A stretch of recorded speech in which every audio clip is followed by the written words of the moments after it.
YouTube, what's going on? It's Juan Gotti here with another Washington Commanders video, and in today's video, I'm coming on here with a video where we're going to be talking about defensive end Chase Young and also a little bit about the injury report, but mainly on Chase Young and talking about what will he provide for the Washington Commanders when he returns. So without further ado, let's get straight into today's video. But before we do, make sure you go down below, leave a like on this video, subscribe if you're new, and turn on post notifications so you get notified when I upload a video about the NFL, or in this case, I watch the Commanders.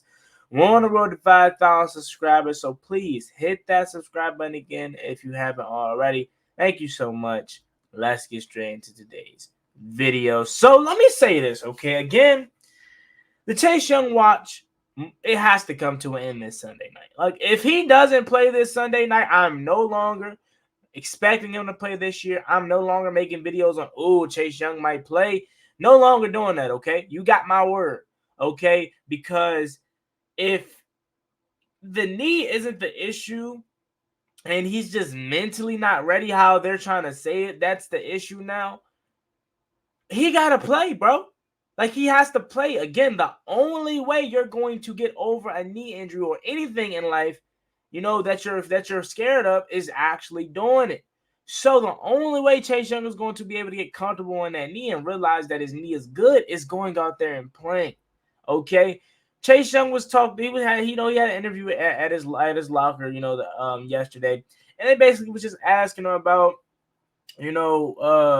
when he gets out there and how is he going to feel, and they talked about the possible snap limit that the Washington Commanders had for him, or will have in place for him, which is ranging from like 10 to 15 snaps, and he's like, yeah, we'll go with that. But if they go to sub me out and I wave him off, that means I'm good. I'm ready to go.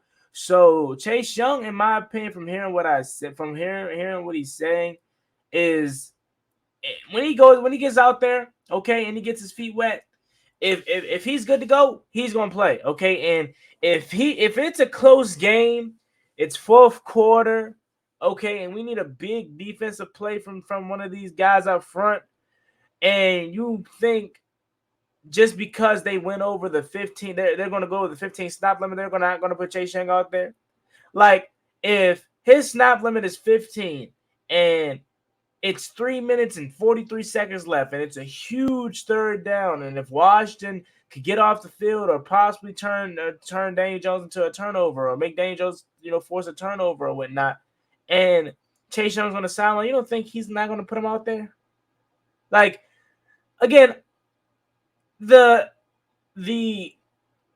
snap limit is in place for what they're saying going into whenever he returns.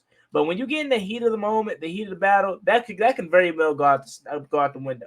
Like, they say they have a plan to only play on 10 to 15 snaps, but you may look up and Chase Young has played 25 snaps. Okay, it's all about the flow of the game. So I definitely expect Chase Young to play this weekend, and if he doesn't, I'm no longer on the Chase Young watch. Okay, I'm done. I think if he doesn't play this week, we might as well just save him for next year. Okay, because the defense is balling. It's not like we desperately need him. Like, it would be great to have him, but it's not like we're dying for Chase Young's presence, okay? A lot of guys have been stepping up. A lot of guys have been playing as one, and that's the biggest thing that I hope to see from Chase Young when he comes back is don't try to play at your own, play your own game, okay? Play within the scheme. Rush together. You remember what Warren Sapp said? When they rush together, nobody can block them, and that's what they've been doing all year long, and nobody's been able to block them, whether it's Deron Payne, Jonathan Allen, James Smith-Williams, Casey Toohill, F.A. Obata. When Chase Young comes back, this has to be his mindset, okay? I'm going to play within the scheme, okay? I'm going to rush with Tez. I'm not going to try to do my own thing, because when we rush as one, they can't guard us. They can't block us. Okay? My expectations for Chase Young, it's not nothing too serious, okay? Because you got to understand, and I'm pulling up the injury report here because that's the next segment we're going to transition to, but I'm not expecting much from Chase Young when he comes back, okay? Because You got to realize that when he comes back, he's not going to just jump out the gate 2.5 sacks in one game. That would be great. Don't get me wrong. That would be amazing if that's the case. But you got to take it slow. You got to hamper your expectations, okay, for this guy because he hasn't played football in over a year, guys. The injury sustained last year was in November, like November 13th. I think it was week 10 versus the Tampa Bay Buccaneers at home. And it was like November 13th. That's a year and a month ago. Or a year, a month, and 2 days ago is what it would be. Right? So we can't have these outrageous expectations just because 9-9 is back out there. So that pulls me to the next point. What impact will Chase Young provide for the Washington Commanders when he returns? In my opinion, I think his presence will provide enough and provide scare to the offensive line, the opposing offensive line, more than just wanting to see him make a play. Like, just the threat of having Chase Young back out there is greater than James Smith-Williams or Casey Toohill or Efe Obada. Because this guy, when healthy, is good, and he's a dog. Okay, so he may not make a huge impact his first game back, but my expectations or the impact that Chase Young will provide when he returns is one, just his presence. Okay, just him out there, you're gonna have to put one on him.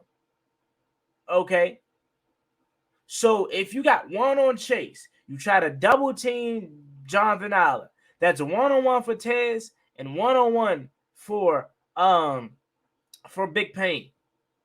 It's too much to block. It's too much. So that's my biggest expectation, and that's my biggest impact I think Chase Young will make when he returns. I don't think Chase Young is fully going to just be the old Chase Young again until next year. Like, I'm talking two sacks in the game, a forced fumble. Again, hopefully I'm wrong. And hopefully when Chase Young comes back, hopefully it's this week again. And if it's not, I'm done watching. I'm done the Chase Young watch, okay? As great as it would be for him to have 2.5 forced fumble when he comes back, I'm not expecting that. His biggest impact is just going to be his presence, in my opinion. Because you still got to account for this guy. And I think that Washington can use that to their advantage. Can you imagine when we go to a 5-man front? You put Tez and Payne and Allen and shoot, even Ridgeway up there in the middle, right? And then you got Chase coming off the edge. Come on, man. Like, I get juiced up thinking about it. Okay. But again, we've been doing this thing since he's been activated pretty much, right? That we get all hyped up about his possible return throughout the week. And then we get through the week and it's all signs pointing to him playing, and then you get to Saturday or early Sunday, and then it's Chase Young. They thought he was gonna make his debut today. He's not, and they'll look to get him back next week.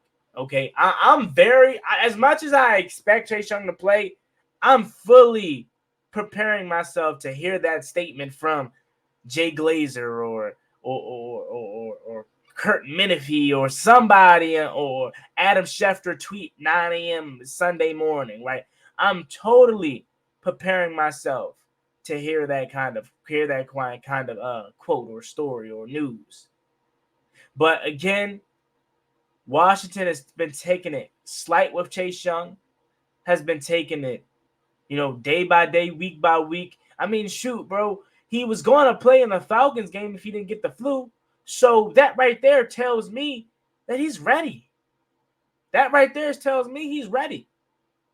So as much as I want to say it's just the mental thing, could it be something else? Like, could they just be scared to put him out there? Because if it's really the mental aspect of things, okay, then he could have played. He could have been played. But again, like I said, it was always a roadblock. Okay, it was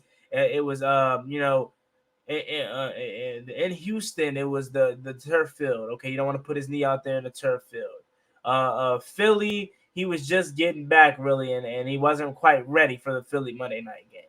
And then the Falcons game, he got sick. And then the Giants game, you don't want to put him out there because you know that field is horrible. And then you're also saying, hey, the bye week is coming up, Chase. You might as well just get an extra week. Okay, it's always been something. So again, in my opinion, it is the mental hurdles, and it very well could be. But the only way you will kill those mental hurdles is by going out there to play. I'm fully expecting to see this guy out there, bro. Okay, whether it's 10 to 15 stops, I'm fully expecting to see Chase Young out there. Now, let me go ahead and grab this injury report, and then we'll get out of here for tonight. So the injury report for the Washington Commanders, okay. On Thursday today, Sadiq Charles, he didn't practice with a concussion. When did he even get in the game? Did he get in the game last week or the week before the bye and he sustained this? Has to be that. I mean, Sadiq Charles gets injured so much and he barely plays. Like, that's crazy to me. He barely plays and he's always hurt. Antonio Gibson dealing with the foot, limited Wednesday and Thursday. I fully expect him to play. Andrew Norwell, guard, he dealing with the shoulder. He was limited on Wednesday. He was limited on Thursday. I think he plays. Brian Robinson, quad, limited on Wednesday, limited on Thursday. Scott Turner has already spoken to the fact that, yeah, these guys are just taking the nicks and bruises that comes with the running back position because they're getting hit every single play. So they're good to go. I think they play. Cam Sam's back. He was limited on Wednesday and Thursday. I think he plays. Benjamin St. Juste, big one, ankle injury. We desperately need him back. He's limited on Wednesday, limited on Thursday. He's pointing in a good direction, but Friday is going to be a big damn. Hopefully, I'm hoping to see a full from Benjamin St. Juste. And Chase Young dealing with a knee injury. Basically, what this whole video was about. Limited on Wednesday, limited on Thursday. He's been limited every week of practice. Okay, so I think he plays. I do. It's obviously not the knee. It's all up here. And the only way you kill that again is if he plays. Sam Cosmi, ankle, full on Wednesday, full on Thursday.